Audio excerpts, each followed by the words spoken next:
Welcome to the Association post-game show. The Houston Rockets beat the Los Angeles Lakers tonight 115-96. They got game 4. The series is still 3-1 in the Lakers' favor. I'm your host, Alexis Morgan, here with OG and veteran writer Zach Harper. Zach, we have been watching a lot of basketball tonight. How have you been doing? I've been great. I really expected us to break out the brooms and say goodbye to the Rockets, but they fought hard. They earned another trip to LA, and so we've got more basketball there. All right, let's take a look at some highlights of this game right now. I was in agreement with you. I thought that we were going to have a sweep tonight, but the Rockets came out fighting. We love to see it. They got one. DeAndre Ayton, 19 points for the Lakers. Tari Eason, 20 points for the Rockets. And all 5 starters were in double digits for this Rockets team.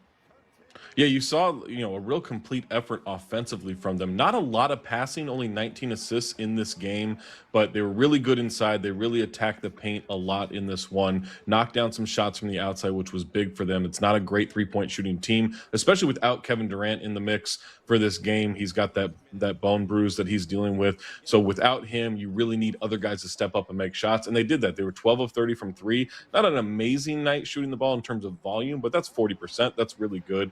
They'll take that in every single night. And then they were able to just create, you see the turnover there in the fast break points. They created 17 live ball turnovers, 24 turnovers overall for the Lakers, gave up 30 points off those turnovers. Rockets were able to get out and run. The one thing we talk about with this young Rockets core is they're so athletic. They're so good at getting out in transition when they do force turnovers. They had that recipe tonight, and that's why their season's still going. What was the energy shift, do you think, from the first 3 games to game 4 for the Rockets?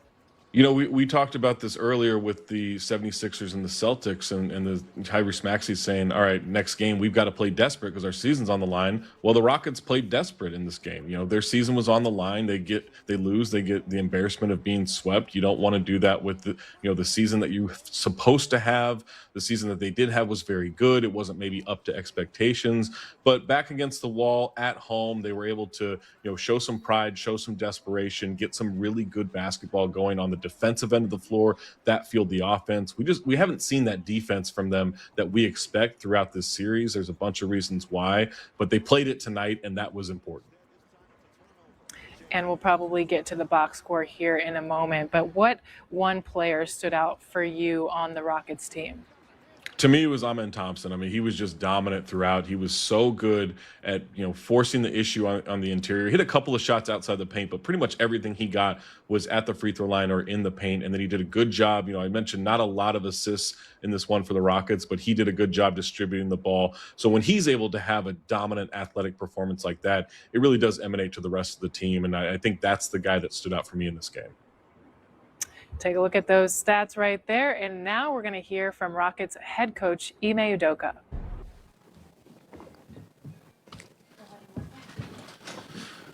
Much different look tonight. Everything seemed to really click. Just what did you like about your team's resiliency and what you saw overall tonight? I think our aggressiveness was on display from the start. First time holding them outside of 30-point first quarter, so much better effort there, defensive intensity across the board. I loved our ball pressure, forcing 24 turnovers for 30 points and 17 of those being steals, so our activity was great, and that's made the difference from the start. You just talked about the intensity. Can you talk about specifically Jabari and Tari's defense on Marcus Smart and LeBron James? They held them to 5-7 team. They seemed like they were really good, especially at the point of attack. Yeah, they were great there. I think you can throw Kennard in there as well, going 3 for 8. So those guys scoring 10, 9, and 7, respectively, was great.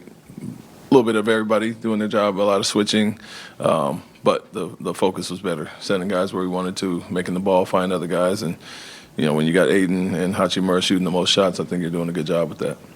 Coach, there were a few small ball groups that prior to this game had only played like a few seconds, but in terms of what you saw from them, can you talk about that aggression and the ability to cause chaos? Yeah, the switching was good for us, even with Alpi, and I think we went to more 1 through 5 switching, and he was doing a good job there. But, yeah, so, of course, we like small, and the fact that some guys are out. Obviously, Kevin, we can activate Dorian and certain guys, so there's going to be some lineups that we haven't seen as much of. And No drop off there. I think everybody that came in contributed. Defensive intensity, like I said, was on point. Focus was good, and that's the result you get holding them under 100.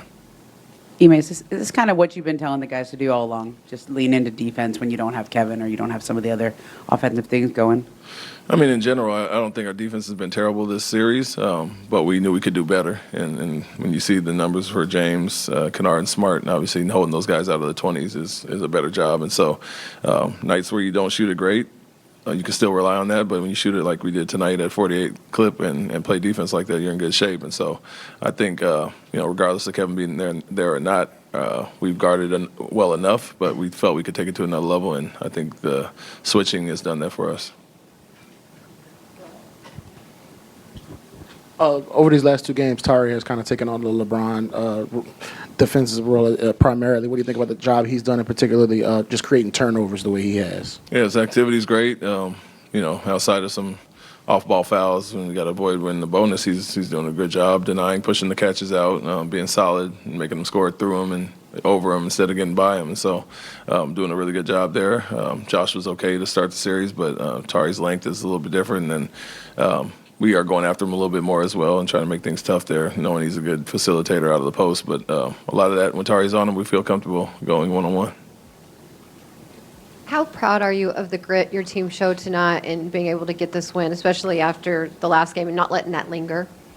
Yeah, it was great. I think we said we didn't want to let that last 30 seconds defeat us in another game, and we kind of put that behind us. The focus was good today, and I think just in general, guys have pride, and so you don't want to obviously get swept and give ourselves a chance. But we understood how well we played last game, and that was the big picture. The perspective we had was, we played a really good 3 quarters. Don't let that last 30 seconds take away from what you did, and I think it was good carryover tonight.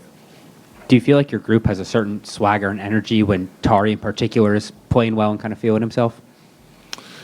I mean, yes, he does what he does. I mean, half this stuff is outside of the game plan. He just kind of goes rogue at times, and you got to turn a blind eye to it a little bit. But he's really good at what he does. And I think our group in general, shots are falling, feel better. And so you see the numbers tonight, the shooting percentage go up for everybody. And felt like we were missing a lot of good shots. But you see them start to fall. You get more aggressive on the defensive end, and then it starts clicking. And ball movement was great. Aggressiveness on the other side was great. But it's good to see shots going for Reed and Alpi and those guys. And Tari does what he does. You talk about Tari going rogue. What does that look like in games, and how does it impact the game in a positive way for you guys? He's just a playmaker, a disruptor, and some of the natural instincts and the things he does, you can't really teach. You want guys to be solid and follow the game plan and all that, but certain guys do what they do, and you're going to get burnt every now and then, but more often than not, he'll make the right play, get a deflection, get a steal, and so Tari being Tari, you got to let him do what he does. You talk about wanting to move past the end of Game 3. Is there still part of you that's like, man, if we close that out, we could be going back to LA tied 2-2? Well, of course, that's going to be in everybody's mind, but it is what it is. We lost that, and the main thing was getting this one tonight. And like I said, looking at the positives in that last game. Of course, it could be a different thing if we finish that game, but we found some things, and confidence is rising. Momentum hopefully is on our side with that, and just continue to carry over and do what we did tonight and really last game. Ime, I wanted to clarify Kevin's prognosis. Is there a possibility we see him during this series? Yeah, possibility for sure. I think you're just looking at the time frame of that specific injury and what it takes. But I didn't know how bad it was initially, like we said, and then you got that prognosis. But he's doing what he can to get swelling out, mobility back, and just like the knee, we weren't sure when he was going to come back, but he snapped back pretty quickly to be available for Game 2. So it is a true game-to-game, day-to-day thing. You're able to see a replay of Aiton's elbow to Alpi. I wonder what you thought of that play and some of the chippiness there late. I mean, it looked intentional, but I was surprised at the flagrant too, but that's the NBA nowadays, and they call it a little softer than they used to. After the Lakers emptied their bench, Dalton Knecht hit that 3, and then you called a timeout. You guys kind of regrouped. Just curious on what the message was to the team in that moment, knowing that you guys have had some struggles closing out games. Yeah, stay locked in, stay focused what we were doing. I felt we had 3 possessions in a row that we went in isolation instead of what we were doing, playing with the pace, getting the pick and rolls and getting the off-ball movement going. And so just because they take their guys out. We want to stay focused and locked in on what we do. I didn't love our three offensive possessions, and then he gets that, and just a quick reminder of what we've seen in the past and locking in, getting back locked in. Coach, I know you talked about the team being able to flush out Game 3, but how impressive was it to be able to see a young player like Reed, who is, like you said last game, him really getting his footing in these playoffs now, but him to come out as aggressive as he was, and he looked like he took playing defense up to another level tonight. Yeah, I mean, I felt good about his approach to it.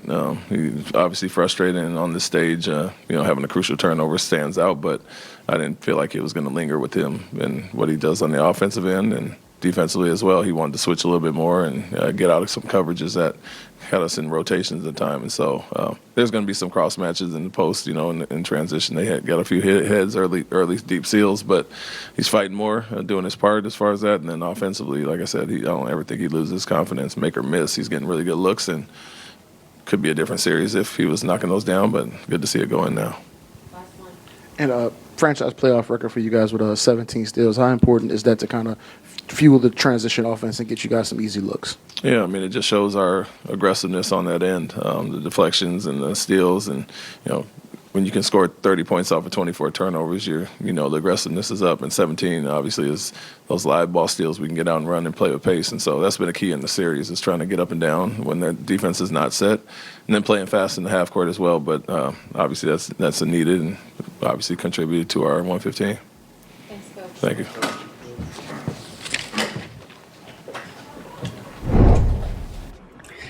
Zach, as we know, in Game 3, the Rockets led by 6 points with 30 seconds left. They eventually lost in overtime to the Lakers in that Game 3. And after the game, Ime was talking in the press conference, and he said, I don't know whether the youth are scared of the moment or whatever the cause. How different was this press conference versus the